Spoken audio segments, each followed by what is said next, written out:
Hello and welcome back to another edition of Tech Tips. I'm Rob Kozler from MotoLabDirtBikes.com.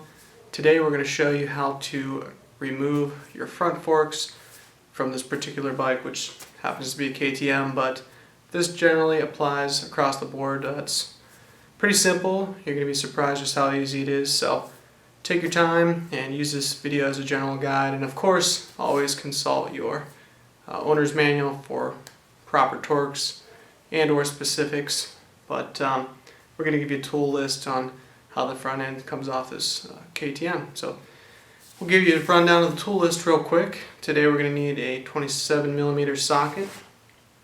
So I have these displayed on particular hand tools, probably the same thing you're going to use. And then also 10mm socket, 3/8 drive, 1/4 inch, whatever blows up your skirt. And also an 8mm, and this one's going to be used to remove the fork guard protectors. So, and then 3/8 drive ratchet, and maybe if you need to coax the axle out, dead blow or rubber mallet, hammer. So, I'm not going to waste any more time and get right to it. Okay, here we are. We're ready to go. Got our tools set. I'm going to use this electric impact wrench to help speed up the process, but I'll get things started by hand to show you how to remove your fork. So let's just start with 27mm axle nut. Break that loose. Remove that by hand.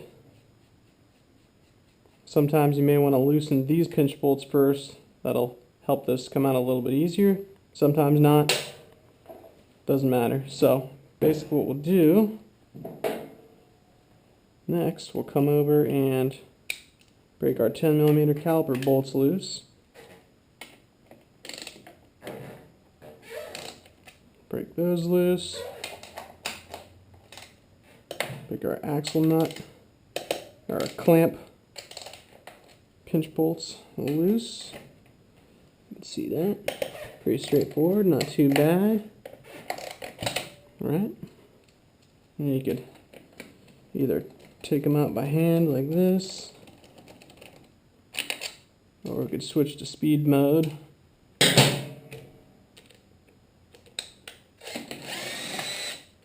Speed things up a little bit, right?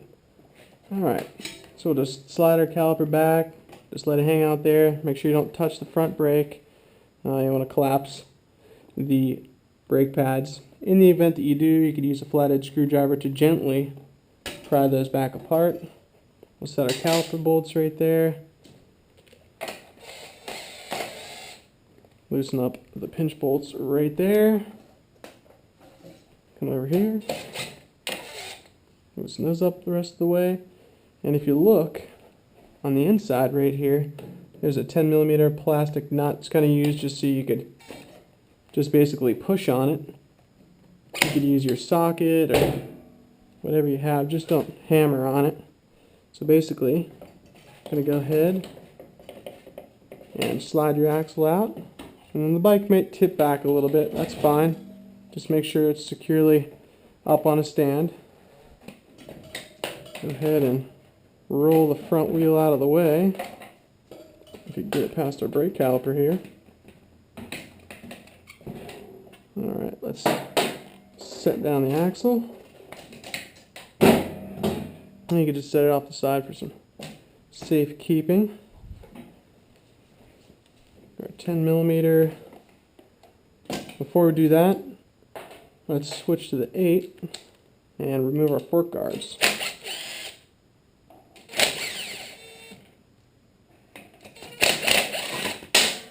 Oh, there it goes. We'll come over here, do the same thing for this.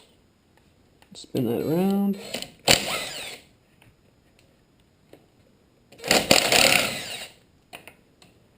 Okay, reason being why I remove these, so obviously they're fully encapsulated right there, so we're going to have to take and slide the fork down. So next what we're going to do is loosen our triple clamp pinch bolts.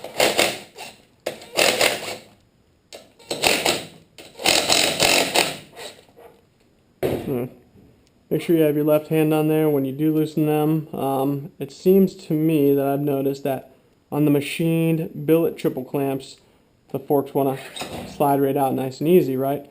Well, on the XCWs and the EXCs with the cast aluminum triple clamps, you're going to notice you're going to have to twist it a little bit. Try twisting clockwise while you're pulling down to remove your fork. But it's just as easy as that.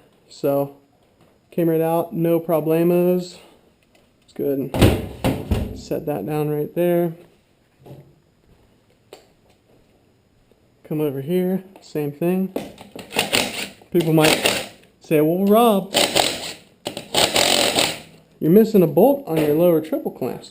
Well, it's missing on purpose, and that's something we could get into later, but it strictly has to do with letting these overtly rigid clamps have a little bit more flex, so without going into detail.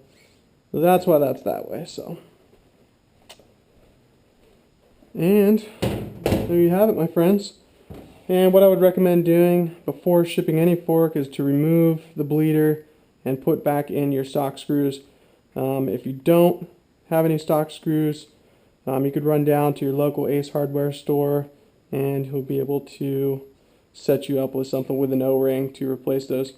Just don't want them to leak oil all over the place and while they're in shipping. So, okay, well, I hope that helped and provided some insight and to give you that little bit of confidence to let you know just how easy it is to remove your forks. I know it's kind of ironic that I have a video to show you how to properly install your forks, but had a couple requests and call-ins to come up with a video to show you how to remove your front forks on your dirt bike, or in this instance, your KTM dirt bike. So keep the suggestions coming. If you guys want to see any specific videos, without being too in depth, feel free to give us an email, subscribe to us if you haven't already, to our YouTube channel or motolovedirbikes.com to check out any other updates. And thanks again as always. We love you guys out there, and rip it up. Bring it out.